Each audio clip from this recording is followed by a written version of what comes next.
माझी तेरी कश्ती के तलबगार बहुत हैं, इस पार कुछ और उस पार बहुत हैं, और जिस शहर में खोली है तूने शीशे की दुकान, उस शहर में पत्थर के खरीदार बहुत हैं। नमस्कार, इस वीडियो में हम समझते हैं कि अवतल दर्पण से प्रतिबिंब कैसे बनते हैं। अभी पिछले वीडियो था तो उसमें हमने बताया था कि निर्देशांक ज्यामिति दूरियां कैसे मापते हैं अवतल दर्पण में और उत्तल दर्पण में। ठीक है, तो इसमें हम क्या समझना है, हमें ऊपर आपकी हेडिंग चल रही होगी अवतल दर्पण से प्रतिबिंब कैसे बनते हैं। ये 6 प्रतिबिंब बनते हैं।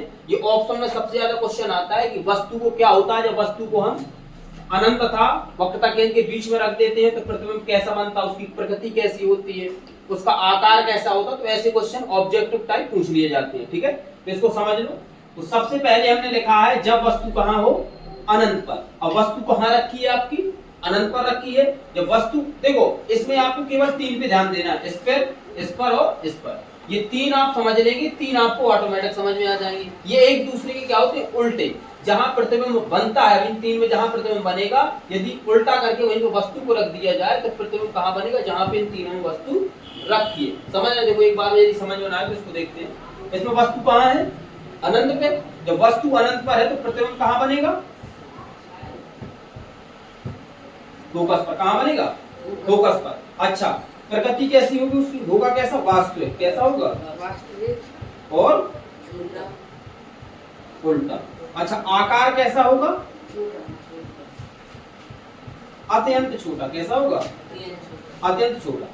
जब वस्तु अनंत पर है तो प्रतिबिंब फोकस पर बनेगा, वास्तविक तथा उल्टा बनेगा, और अत्यंत कैसा बनेगा, छोटा। अब यदि वस्तु को हम फोकस पर रख देंगे, ध्यान समझना, वस्तु को कहां रख देंगे, फोकस पर, तो प्रतिबिंब कहां बनेगा, अनंत पर। कहां बनेगा, अनंत पर। कैसा बनेगा, वास्तविक बनेगा और उल्टा बनेगा। लेकिन वस्तु से कैसा बनेगा, अत्यंत बड़ा। कैसा बनेगा, सबसे भारी, सबसे बड़ा बनेगा। ठीक ठीक है, ये सेम कंडीशन वहां पीछे क्या लिखी हुई है, ये वस्तु जब फोकस पर रखी है। नीचे समझते हैं। अब दूसरा है आपका, जब वस्तु को अनंत तथा वक्रता केंद्र के बीच में रखा गया हो। यही एग्जांपल देते हैं हमको, यूवीएफ में संबंध निकालना है। ये क्या है, वक्रता केंद्र तुम्हारा, तो यहाँ क्या है आपका, ये सब अनंत है। तो वक्रता केंद्र तथा अनंत के बीच में रखा है। प्रकाश की किरण गई, परावर्तन के पश्चात फोकस से निकल जाती है, वक्रता केंद्र से जाने वाली उसी माध्यम में वापस लौट जाती है। अब प्रतिबिंब बना कहां तुम्हारा, सी और एफ के बीच में। कहां बना, प्रतिबिंब बनता कहां है, सी तथा एफ के बीच में। कैसा बनेगा, प्रकृति कैसी होगी, वास्तविक होगा और उल्टा। वस्तु से कैसा होगा, नहीं, वस्तु से कैसा होगा, छोटा। ये वस्तु बड़ी है ना तुम्हारी, वस्तु से कैसा है, छोटा। अच्छा, ये तो तुमने जब वस्तु को अनंत तथा वक्रता केंद्र के बीच में रखा तब है। कैसा बना, वास्तविक उल्टा, वस्तु से छोटा बना। यदि हम वस्तु को एफ तथा सी के बीच में रख दें, कहां रख दें, एफ और सी के बीच में, तब प्रतिबिंब तुम्हारा कहां बनेगा, अनंत तथा वक्रता केंद्र के बीच बनेगा, जहां वस्तु रखी है। कैसा बनेगा, वास्तविक बनेगा, उल्टा बनेगा, लेकिन वस्तु से कैसा बनेगा, बड़ा। जब वस्तु को हमने सी तथा एफ के बीच में रखा है। ठीक है, यही 3 से हमारे नीचे वाले 3 निकल आते हैं। अब इसके बाद आपका तीसरा है, वस्तु को वक्रता केंद्र यानी कि सी पर रखा हो। कहां पर रखा हो, सी पर। अब प्रकाश की किरण गई, एफ से निकल गई, एक सी से जाएगी, सी से ही निकल जाएगी, वैसी लौट जाती है। तब प्रतिबिंब कहां बना तुम्हारा, सी पर। यानी कि वक्रता केंद्र पर रखा था तो प्रतिबिंब भी कहां बना, वक्रता केंद्र पर। कैसा बना, वास्तविक बना और उल्टा। वस्तु से कैसा है, वस्तु से बराबर है। कैसा है, बराबर। यहां से एक बात फिर समझना, जब वस्तु को हमने अनंत पर रखा था तो प्रतिबिंब फोकस पर बना, अत्यंत बिंदु आकार का बना। जब वस्तु को अनंत तथा वक्रता केंद्र के बीच में रखा था हमने तो एफ तथा सी के बीच, यानी वक्रता केंद्र फोकस के बीच में बना, वस्तु से छोटा बना। जब हमने वस्तु को वक्रता केंद्र पर रख दिया तो वक्रता केंद्र के बराबर बना। पहले अत्यंत छोटा, फिर वस्तु से छोटा, फिर कैसा बना, बराबर। अब प्रतिबिंब कैसे बनते जाएंगे, बड़े। काहे हम उल्टा क्रम लगा देंगे। कौन सा क्रम, उल्टा। कैसे, देखो। अब इसके बाद चौथा नंबर आपका क्या है, कह रहा वस्तु वक्रता केंद्र तथा फोकस के बीच में रखी हो। इसमें देखो कहीं तो वक्रता केंद्र तथा फोकस के बीच में कभी प्रतिबिंब बना है, बना है क्या, ये बना है। वक्रता केंद्र तथा फोकस के बीच में प्रतिबिंब बना है। अब इसको उलट दो, पूरा प्रतिबिंब यदि उलट दोगे, ऐसे कर दोगे, ठीक।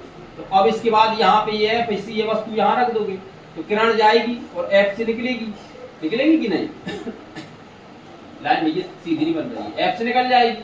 अब ये सी से होके जाएगी, टकराएगी, वापस आ जाएगी, तो ये यहाँ कहीं काटेगी तो वस्तु से कैसा बनेगा, बड़ा बनेगा ना, उल्टा किया तो। ठीक है, जब वस्तु वक्रता केंद्र और फोकस के बीच में, तो ये वक्रता केंद्र और फोकस के बीच में है वस्तु, प्रकाश की किरण गई, परावर्तन के पश्चात देखो फोकस से निकल जाती है, ठीक है, ये सी से जाएगी और दर्पण से टकराने के पश्चात उसी माध्यम से वापस लौट आएगी। अब प्रतिबिंब तुम्हारा कहाँ बना, वक्रता केंद्र सी तथा अनंत, ये क्या है तुम्हारा अनंत, अनंत तथा वक्रता केंद्र के बीच में बना, वस्तु से कैसा बना बड़ा, कहाँ बना अनंत तथा सी के बीच, कैसा बना वास्तविक और उल्टा, वस्तु से कैसा बना